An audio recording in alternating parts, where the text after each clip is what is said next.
I'm Bridget, and I'm the creator of the 5 Borough Story Project.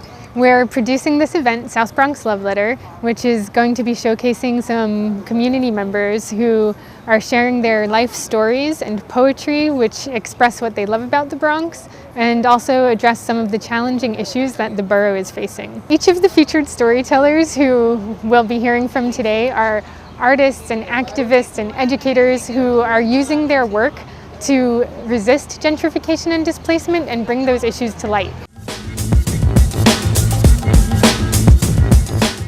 Peace, my name is Kaler Pedrosa. I'm an artist, an activist, a poet, Deputy Chief of Recreation for the Parks Department here in the Bronx. And I fell in love with graffiti. It was something about graffiti and the movement and the art, because the trains back then for me was our museums. Because the hood to me was brown and gray, it was dark and desolate, and once we saw those trains pass by with that brightness of colors, my eyes grew big. Today my story is about my childhood growing up in Cedar Park in the Bronx, and my activism against the What Piano District and my campaign against gentrification in the South Bronx.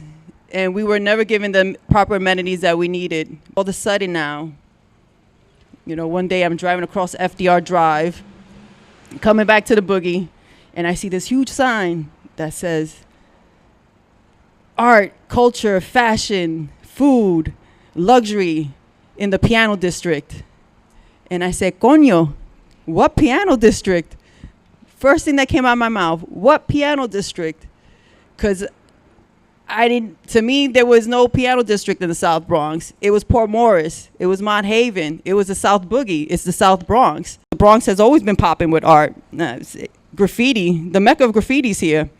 So to see a billboard saying that there was no art, they were bringing art to the South Bronx, to me was a slap in the face to all the residents here and all the artists who've been working and busting their butt. So as soon as I saw that, I called a couple of my friends.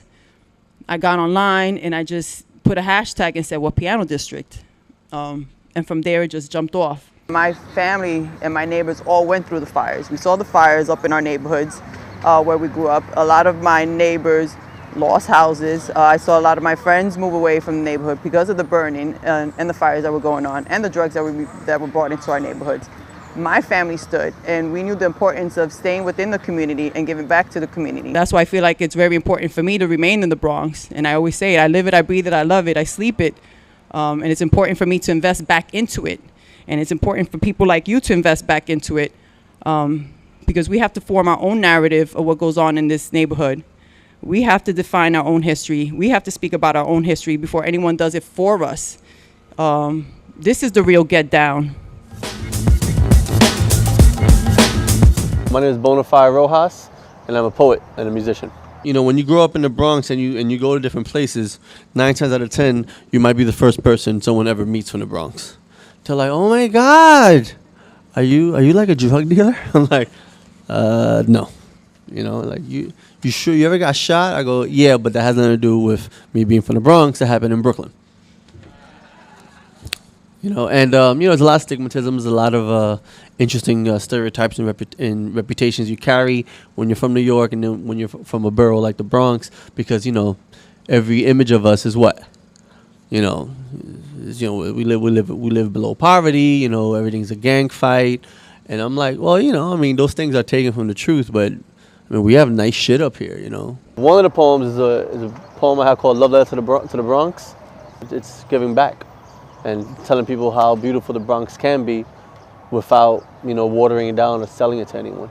I thank Luis Alois Grise for designing the Grand Concourse, the street that raised me, listening to a rumbling D train and buses racing past, for 161st Street for filling me with dreams of center field and a stomach of hot dogs and french fries, with the home run still vibrating off Yankee Stadium. The vendors will surely be back tomorrow at the same time and same place. And I am thankful for my mother staying here, raised on Willis Avenue in Alexander on 138th Street in the 50s and 60s was not easy. Everything she's been through, the deadbeat dads, the blackouts of 77 and 2003.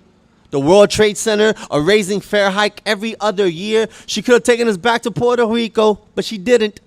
She was patient, strong, beautiful, creative, adventurous, much like the Bronx.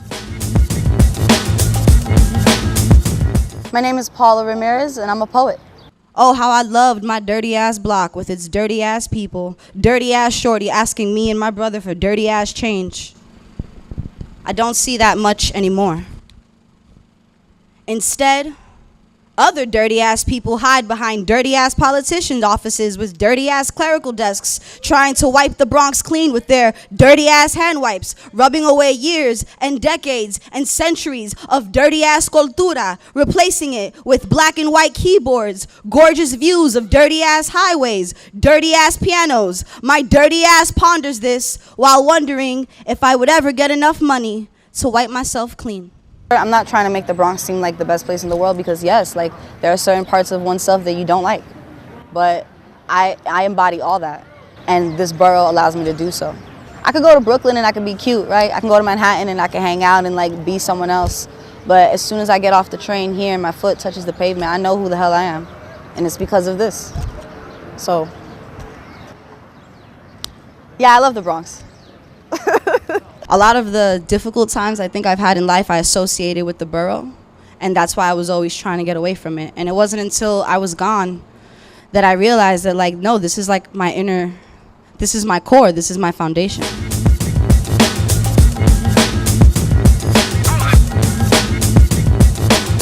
My name is Edwin Pagán. I'm currently working as the program manager for the Bronx Culture Collective. Today I'm concentrating a little bit on my origins as a photographer. It occurred to us that there was also a need for this kind of documentation.